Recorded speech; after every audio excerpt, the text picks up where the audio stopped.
ምዕራፍ 24 ዳዊት ሕዝቡን እንዳስቆጠረ። ደግሞም የእግዚአብሔር ቁጣ በእስራኤል ላይ ነደደ።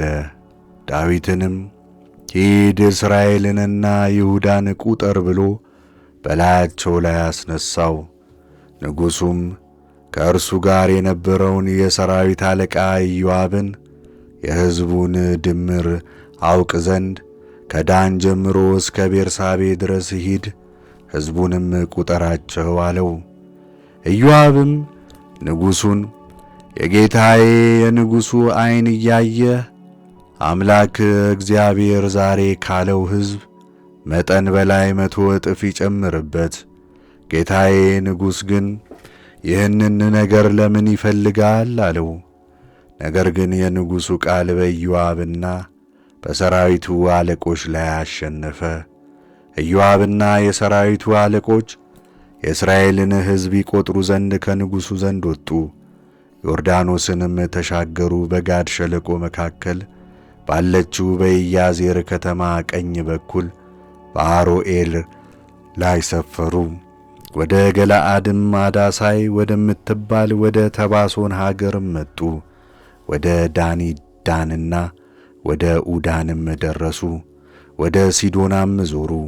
ወደ ጤሮስም ምሽግ፣ ወደ ኤዎናውያን፣ ወደ ከነዓናውያን ከተሞች ሁሉ መጡ።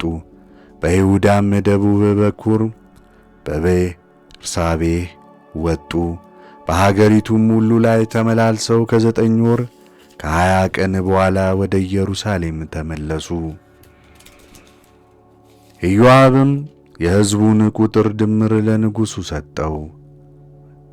በእስራኤልም ሰይፍ የሚመዙ 800,000 ጽኑዓን ሰዎች ነበሩ። የይሁዳም ተዋጊዎች ሰዎች 500,000 ነበሩ። ሕዝቡንም ከቈጠረ በኋላ ዳዊትን ልቡ መታው። ዳዊትም እግዚአብሔርን ባደረግሁት ነገር እጅግ በድያለሁ። አሁን ግን አቤቱ ታላቅ ስንፍናን አድርጌያለሁና የባሪያህን ኀጢአት ታርቅ ዘንድ እለምንሃለሁ አለው። ዳዊትም ማልዶ በተነሣ ጊዜ የእግዚአብሔር ቃል ወደ ዳዊት ባለ ራእይ ወደ ነቢዩ ወደ ጋድ እንዲህ ሲል መጣ። ሂድና ለዳዊት እንዲህ ብለህ ንገረው፣ እግዚአብሔር እንዲህ ይላል፣ 3 ነገሮችን በፊትህ አኖራለሁ፣ አደርግብህ ዘንድ ከእነርሱ አንዱን ምረጥ። ጋድም ወደ ዳዊት ወጥቶ የ3 ዓመት ራብ በሀገር ላይ ይምጣብህ፣ ወይስ ጠላቶች እያሳደዱ 3 ወር ከእነርሱ ትሸሽ፣ ወይስ የ3 ቀን ቸነፈር በሀገር ላይ ይሁን? የሚሻልህን አንተ ምረጥ አለው። አሁንም ለላከኝ ምን መልስ እንደምሰጥ አስብና መርምር ብሎ ነገረው። ዳዊትም ጋድን በሁሉም እጅግ ተጨንቄአለሁ፣ በሰው እጅ ከምወድቅ ይልቅ ምሕረቱ ብዙ ነውና በእግዚአብሔር እጅ መውደቅ ይሻለኛል አለው። ዳዊትም ቸነፈሩን መረጠ። የስንዴም መከር ወራት በሆነ ጊዜ ጌታ ከጠዋት እስከ ቀትር ቸነፈርን በእስራኤል ላይ ላከ። ቸነፈሩም በሕዝቡ መካከል ጀመረ።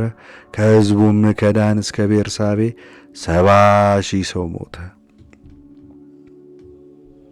የእግዚአብሔርም መልአክ ኢየሩሳሌምን ያጠፋት ዘንድ እጁን ዘረጋ። እግዚአብሔርም ከክፉው ነገር ይቅር አላት። ሕዝቡንም የሚያጠፋውን መልአክ እንግዲህ በቃ እጅህን መልስ አለው። የእግዚአብሔርም መልአክ በኢያቡሳዊው በኦርና አውድማ አጠገብ ቆሞ ነበረ። ዳዊትም ሕዝቡን የሚመታውን መልአክ ባየ ጊዜ እግዚአብሔርን እነሆ እኔ በድያለሁ፣ ክፉም ሥራን አድርጌአለሁ። እነዚህ በጎች ግን ምን አደረጉ? እጅህ በእኔና በአባቴ ቤት ላይ ትሆን ዘንድ እለምንሃለሁ ብሎ ተናገረው።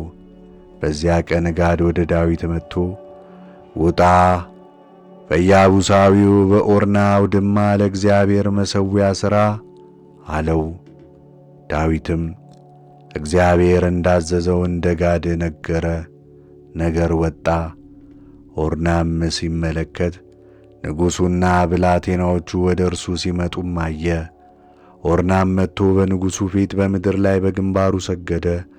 ኦርናም ጌታዬን ንጉሡን ወደ አገልጋዩ ያመጣው ምክንያት ምንድነው? አለ። ዳዊትም መቅሰፍቱ ከሕዝቡ ላይ ይከለከል ዘንድ አውድማውን ከአንተ ገዝቼ ለእግዚአብሔር መሠዊያ ልሠራ ነው አለው። ኦርናም ዳዊትን ጌታዬ ንጉሡ በፊቱ ደስ ያሰኘውን ወስዶ ያቅርብ፣ እነሆም ለሚቃጠል መሥዋዕት በሬዎች፣ ለሚቃጠል እንጨት የአውድማ ዕቃና የበሬ ዕቃ አለ። ንጉሥ ሆይ ኦርና ይህንን ሁሉ ለንጉሡ ይሰጣል አለው። ኦርናም ንጉሡን አምላክህ እግዚአብሔር ይባርክህ አለው። ንጉሡም ኦርናን እንዲህ አይደለም፣ ነገር ግን በዋጋ ካንተ እገዛለሁ፣ ለአምላኬ ለእግዚአብሔር የሚቃጠል መሥዋዕት ያለ ዋጋ አላቀርብም አለው። ዳዊትም አውድማውን በሬዎቹን በ50 ስቅል ብር ገዛ። በዚያም ዳዊት ለእግዚአብሔር መሠዊያን ሠራ፣ የሚቃጠልና የሰላም መሥዋዕትንም አቀረበ። ሰሎሞንም በኋላ ዘመን በመሠዊያው ላይ ጨመረ።